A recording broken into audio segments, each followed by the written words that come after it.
चला आपण आज ती डिटेल बघणार आहोत. बोर्ड्स ची परीक्षा लवकर आल्या त्यामुळे आपण पटपट बघायचे. शॉर्ट बट स्वीट सीधी बात तो बकवास अशी सिरीज आपण घेतोय. त्यामुळे आपण पटकन बघूया. पहिला आता हा आज जो टॉपिक आहे तो आहे कायनेटिक थिअरी ऑफ गॅसेस म्हणजे केटीजी. त्यामुळे सगळ्यात पहिला पॉइंट आहे तो आहे तुमचा आयडियल गॅस इक्वेशन तयार करायचा आपल्याला. कोणतं आयडियल गॅस इक्वेशन. ठीक बघा आयडियल गॅस इक्वेशन काय आपल्याला माहिती आहे PV is equal to nRT. ह्यामध्ये तीन मेजर फॅक्टर आहेत. कुठले होते? Pressure, volume, temperature. n म्हणजे नंबर ऑफ मोल्स, r म्हणजे युनिव्हर्सल गॅस कॉन्स्टंट. आणि आपल्या ट्रिकला आपल्याला हे तीन लागणार आहेत. कोणते? Pressure, volume, temperature. या तिघांचा वापर करून मी ट्रिक बनवतो. त्यासाठी मराठीत एक मस्तपैकी एक शब्द बनवले मी. हे इक्वेशन डिराइव्ह करायला तुम्हाला दोन-तीन मार्काला प्रश्न विचारला शकतो. म्हणजे डिराइव्ह करताना आपल्याला तीन लॉस डिराइव्ह करायचे. त्यासाठी एक ट्रिक दिली मी. काय ऍक्टिव्हिटी? हा बोला. भूता चवनप्राश गिळून वळ. आता हे इंग्लिश मध्ये लिहायचं कसं? भूता, दुसरा शब्द काय आहे? चवनप्राश गिळून वळ. तर नीट समजून घ्या. भूता म्हणजे इथून बी आणि टी घ्यायचं, सी इथून बी घ्यायचं, जी आणि इथून व्ही घ्यायचं. आता बेसिकली तुम्हाला माहित आहे एन आणि आर तुम्ही काय ऍड करणार म्हणजे पी बी टी तीन घेणार आहे. त्या तिन्ही लॉ मध्ये रिलेशनशिप येणार आहे आणि तुम्ही फक्त पी बी टी शी डील करणार आहे. म्हणजे जर तुम्ही घेतलं तर फक्त बघा आता बी वरून लक्षात ठेवायचं कोणता लॉ? Boyle's law. कोणता? Boyle's law. आणि या बॉयल्स लॉ मध्ये कॉन्स्टंट कोण राहणार आहे? टेम्परेचर. टेम्परेचर गेलं तर राहिलं कोण? प्रेशर आणि व्हॉल्यूम. प्रेशर आणि व्हॉल्यूमचं रिलेशन कसं आहे? डायरेक्टली इथं नाही, इनडायरेक्टली आहे. व्ही इकडे गेल्यावरती बघा फक्त पी आणि व्ही घ्यायचं. पुढे सगळं कॉन्स्टंट आहे. हे व्ही पलीकडे जाणार तेव्हा कसं मिळणार तुम्हाला? इनव्हर्सली. म्हणजे पी चं रिलेशन कसं आहे व्हॉल्यूमशी?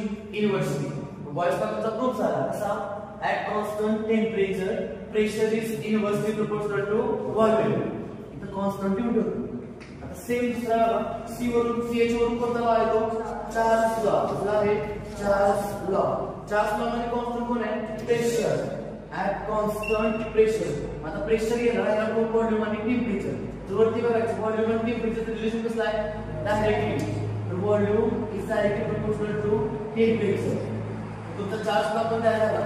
At constant pressure volume is directly proportional to temperature. Third law कोण आहे? Gay Lussac's law. जी वरून लक्षात ठेवायचं गे-लुसॅक्स लॉ.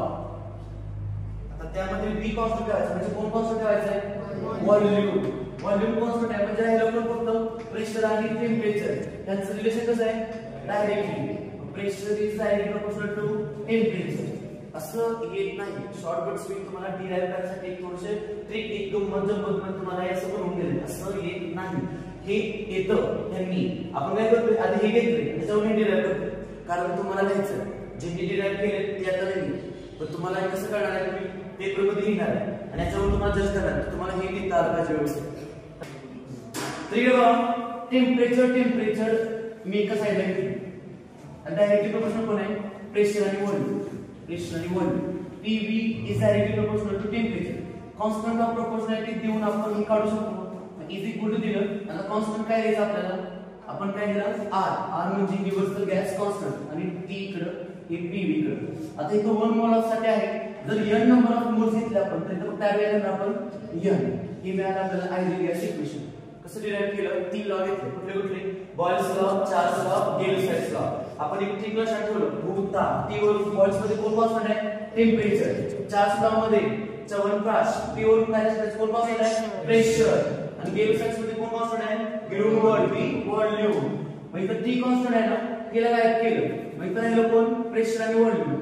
फक्त हे याच्यामध्ये हे n आणि r ऍड करायचं आणि बघायचं टी कॉन्स्टंट आहे ना गेलं राहिलं पण फक्त PV. मग P पली टाकायचं. कसं मिळालं तुम्हाला? इनव्हर्स मध्ये मिळालं. म्हणजे ह्याचं रिलेशन असतं. जर तुम्ही V आणि T बघणार आहे कॉन्स्टंट कोण आहे इथं? V आणि T मध्ये प्रेशर. मग तुम्ही इथं प्रेशर ऍड करणार आहे. फक्त राहिलं कोण? V आणि T चं. मग V आणि T चं रिलेशन घेतलं. तसंच इथं V कॉन्स्टंट ठेवलाय V आणि T चं रिलेशन घेतलं. त्याच्यावरून आपल्याला आयडियल गॅस इक्वेशन मिळालं.